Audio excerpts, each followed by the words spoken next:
வெற்றிவேல் முருகனுக்கு அரோகரா. ஓம் சரவணபவ. எல்லோருக்கும் வணக்கம். Welcome to Srimithu natural vlogs. இந்த பதிவை நான் உங்கள் கூட ஷேர் பண்ணிக்கிறதுல ரொம்பவுமே பெருமைப்படுறேன். நான் ஒரு முருகன் பக்தராக இருக்கிறேன் அப்படிங்கிறத நினைக்கும் போதே எனக்கு அவ்வளோ சந்தோஷமாக இருக்குது. அவருடைய அருள் இல்லாமல் நம்மளால் அவருடைய பக்தராக இருக்கவே முடியாது, அவரை பற்றி பேசவே முடியாது, அவருடைய பொருட்களுக்கு நம்மளால் பூஜை பண்ணவும் முடியாது. இந்த பதிவில் நம்ம பார்க்க போகிறது என்னென்னு நான் சொல்லிடுறேன். இது செவ்வாய்க்கிழமை. நம்ம வீட்டில் எப்போவுமே செவ்வாய்க்கிழமை வெற்றிலை தீபம் போடுவோம். ஸோ ஆடி மாதம் செவ்வாய்க்கிழமைகளில் நான் பண்ண பூஜைகளை பார்த்துட்டு ஆடி கிருத்திகை வரப்போகுது. ஸோ அதோடைய வழிபாடு விரத முறைகள் பற்றியும் இந்த பதிவில் பார்க்கலாம். இது வரைக்கும் நம்ம சேனலை யாராவது சப்ஸ்கிரைப் பண்ணாமல் ஃபஸ்ட் டைம் பார்க்குறீங்க அப்படின்னா நம்ம சேனலை சப்ஸ்கிரைப் பண்ணிக்கோங்க. வீடியோ முழுவதையும் பாருங்கள். பார்த்தா தான் என்ன சொல்ல வரோங்கிறதே புரியும். ஒரு சிலர் ஃபுல்லாகவே பாருங்கள். பார்த்ததுக்கப்புறமா உங்களுக்கு வீடியோ பிடிச்சிருந்துச்சு அப்படின்னா நம்மளுடைய சேனலை சப்ஸ்கிரைப் பண்ணிக்கோங்க. அப்படியே பக்கத்தில் இருக்கிற பெல் ஐக்கானையும் கிளிக் பண்ணி வச்சுக்கோங்க. நான் எப்போல்லாம் வீடியோஸ் போடுறனோ அப்போல்லாம் உங்களுக்கு நோட்டிஃபிகேஷனில் காமிக்கும். வாங்க அப்படியே வீடியோக்குள்ளே போகலாம். அதிகாலையில் பார்த்தீங்க அப்படின்னா 6 o'clock ஆகிடுச்சு. இப்போலாம் 6 o'clock ஆனாலே நல்லாவே சூரியன் வர ஆரம்பிச்சிட்டாங்க. பாருங்கள், நல்லாவே எங்கள் வீட்டு வாசல் வரைக்கும் பின்னாடி இருந்து அடிக்க ஆரம்பிச்சிருச்சு. குளித்து முடிச்சுட்டு ஃப்ரெஷ் ஆகிட்டு தான் கோலம் போட்டுட்ருந்தேன்.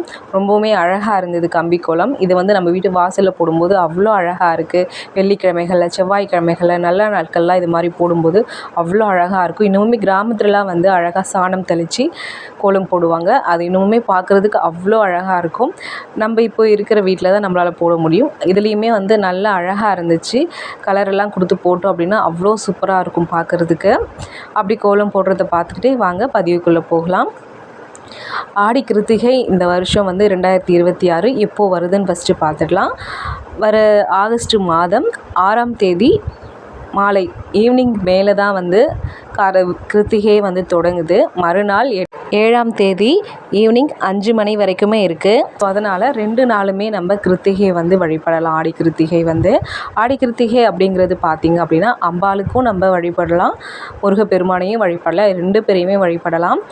கடவுள் எல்லோருமே ஒரே கடவுள் தான். நம்ம அழைக்கிற பேர் மட்டும்தான் வேறுன்னு தான் சொல்லணும். ஏன்னா எல்லா கடவுளுமே ஒன்று தான். ஒவ்வொருத்தருக்கும் ஒவ்வொரு உருவம் கடவுளாக வழிபட்டுட்ருக்கோம், அவ்வளோதான். ஸோ இருந்தாலுமே அம்பாள் ஆடி மாதத்தில் வழிபடுறது ரொம்பவுமே சிறப்பு. அதே மாதிரி இந்த கிருத்திகை நட்சத்திரம் வரதில் நம்ம முருகப்பெருமானை வழிபடுறது சிறப்பு. ஒரு சிலர் முருகப்பெருமானை வழிபடுறவங்களுக்கு நல்லாவே தெரியும். விசாக நட்சத்திரத்தில் தான் முருகப்பெருமான் பிறந்திருப்பார். ஆனால் எதுக்காக கார்த்திகை நட்சத்திரத்தில் அவரை வழிபடணும்னு ஒரு சிலருக்கு கேள்விகள் இருக்கும். கார்த்திகை நட்சத்திரம் அப்படிங்கிறது பார்த்திங்க அப்படின்னா முருகப்பெருமானை வளர்த்த அந்த 6 கார்த்திகை பெண்கள் இருக்காங்க இல்லைங்களா, அதுக்காக தான் இந்த கிருத்திகை நட்சத்திரத்தில் முருகப்பெருமானை வழிபடுறோம். நல்ல வாழ்க்கையும் அமையும்னு சொல்லிட்டு அவர் வரம் கொடுத்துருப்பார் கார்த்திகை பெண்களுக்கு. அதனால தான் இந்த ஆடி கிருத்திகை நட்சத்திரத்தில் நம்ம முருகப்பெருமானை வழிபடும் போது அவர் அவருடைய அருள் நமக்கு முழுமையாக கிடைக்கும் அப்படிங்கிறது தான் வழக்கமாக சொல்லிகிட்ருக்காங்க. முருக பக்தராக இருக்கிறவங்க அன்றைக்கி காலையிலேயே பார்த்திங்க அப்படின்னா வீடெல்லாம் சுத்தம் பண்ணிவிட்டு நல்லா குளித்து முடிச்சுட்டு காலையில் எழுந்திரிச்ச உடனே அதிகாலையில் எழுந்திரிக்கணும். ஒரு சிலர் விரதம் ஸ்டார்ட் பண்ணுவாங்க, உபவாசம் இருப்பாங்க, சாப்பிடாமல் இருக்கிறது. விரதம் அப்படின்னா சாப்பிடாமல் இருக்கிறது மட்டும் கிடையாதுங்க. நம்ம மனசையும் தூய்மையாக வச்சுக்கணும், உடலையும் தூய்மையாக வச்சுக்கணும். அன்றைக்கி ஃபுல்லாக முருகரை பட்டுமே நினச்சிட்ருக்கணும். முருகருடைய நாமங்கள், அம்பாளுடைய நாமங்கள் இந்த மாதிரி நம்ம சொல்லிக்கிட்டே இருக்கலாம். வேறு எதை பற்றியும் நம்ம யோசிக்கக்கூடாது. மற்ற கெட்ட எண்ணங்கள் இந்த மாதிரி எதுலேயும் மனசை எடுத்துகிட்டு போகாமல் அதிகாலை எழுந்திரிச்சதுமே குளிச்சுட்டு சுத்தமாக போயிட்டு சுவாமி பூஜை ரூமில் போயிட்டு சுவாமியை பார்த்து முருகா அவருடைய நாமங்களை சொல்லி நல்லா நெற்றி நிறைய விபூதியை எடுத்து பூசிட்டு குங்குமம், சந்தனம் இந்த மாதிரி வச்சுக்கிட்டு அதுக்கப்புறம் நம்மளுடைய பூஜையை தொடங்கலாம். நம்மக்கிட்ட இருக்கிற சுவாமி படங்களோ இல்லை விக்கிரகங்களோ அவங்களுக்கு நல்லா நம்மளால் முடிஞ்ச அளவுக்கு அலங்காரம் பண்ணலாம். மலர்களால்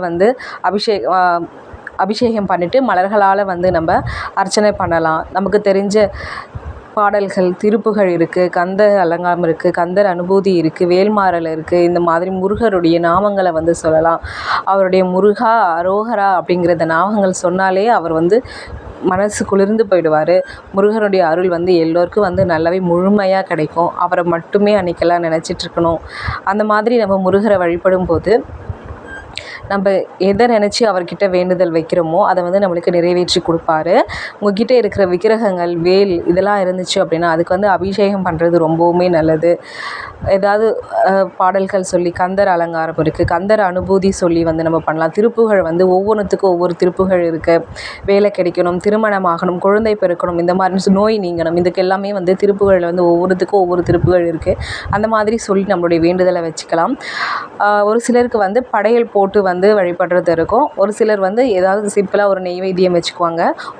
எல்லோருக்குமே எப்போவுமே அப்படிதாங்க. நம்மளால் என்ன முடியுமோ, அவங்க செய்கிறாங்க இவங்க செய்கிறாங்க அதெல்லாம் நமக்கு தேவையில்லைங்க. நம்மளால் என்ன முடியுமோ, நம்ம வீட்டில் நம்ம கையால் முருகனுக்கு என்ன செஞ்சு கொடுக்க முடியுமோ, ஒரு சிம்பிளாக ஒரு பால் வச்சு அதில் நாட்டு சக்கரை போட்டு வைங்க, இல்லையா ஒரு பஞ்சாமிர்தம் ரெடி பண்ணி வைங்க, இல்லை ஒரு வாழைப்பழத்தில் ஏதாவது ரெடி பண்ணி வைங்க, பால் பாயாசம், சக்கரை பொங்கல், இந்த மாதிரி நம்மளால் என்ன முடியுமோ, இல்லை வடை தடபுடலாக சாதம், சாம்பார், வடை, பாயாசம், அப்பளம், பொங்கல் இந்த மாதிரி செஞ்சு நிறைய பேர் வந்து படையல் வைப்பாங்க. அந்த மாதிரி இருக்கிறவங்களும் அந்த மாதிரி செஞ்சு வழிபடலாம்.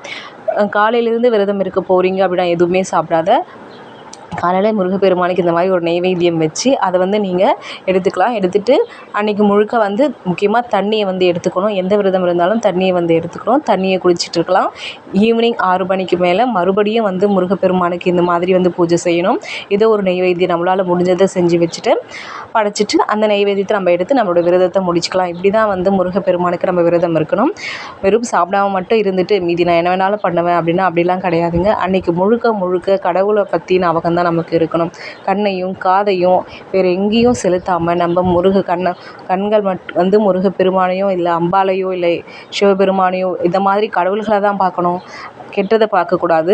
அதேமாதிரி காதால் கேட்குற விஷயங்களுமே இந்த மாதிரி முருகனுடைய துதி, இந்த முருகனுடைய பாடல்கள், அம்பாளுடைய பாடல்கள், இந்த மாதிரி நல்ல விஷயங்களுக்காக மட்டும்தான் நம்ம வந்து அன்றைக்கி முழுக்க முழுக்க நம்மளுடைய மனசு வந்திருக்கு. இந்த மாதிரி விரதம் இருந்து நம்ம வேண்டுற காரியம் நடக்கணும்னு நினச்சி நம்ம வழிபட்டோம் அப்படின்னா கண்டிப்பாக அந்த முருகப்பெருமானுடைய அருள் முழுமையாக நமக்கு இருக்குங்க. அவர் நினச்சிட்டோம் அப்படின்னா கண்டிப்பாக அவர் வந்து நம்மளை காப்பாற்றுவார். அவர் நம்ம கூட இருந்தாலே போதும்.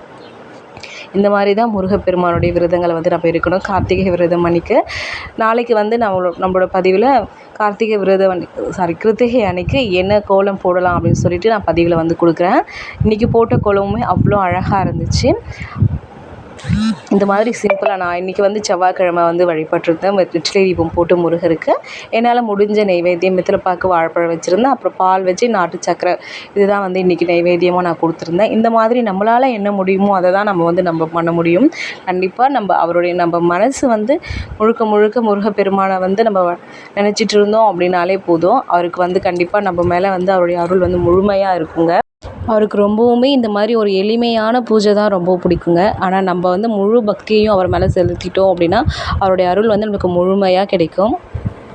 முடிஞ்சால் அதுக்கப்புறமா கோவிலுக்கு போயிட்டு வாங்க. பக்கத்தில் இருக்கிற கோவிலுக்கு போயிட்டு வரும்போது அங்கே நம்மளால் முடிஞ்ச தானத்தை கொடுக்கலாம். இல்லை கடவுளுக்கு வந்து அபிஷேகம் பண்ணுறதுக்கு பால் வாங்கி கொடுக்கலாம், பன்னீர் வாங்கி கொடுக்கலாம், மலர்கள் வாங்கி கொடுக்கலாம். நம்மளால் என்ன முடியுமோ அதை வந்து ஒரு 4 பேருக்கு தானமாக கொடுக்கலாம். தானமாக கொடுக்கும்போது முருகான்னு சொல்லி கொடுங்க.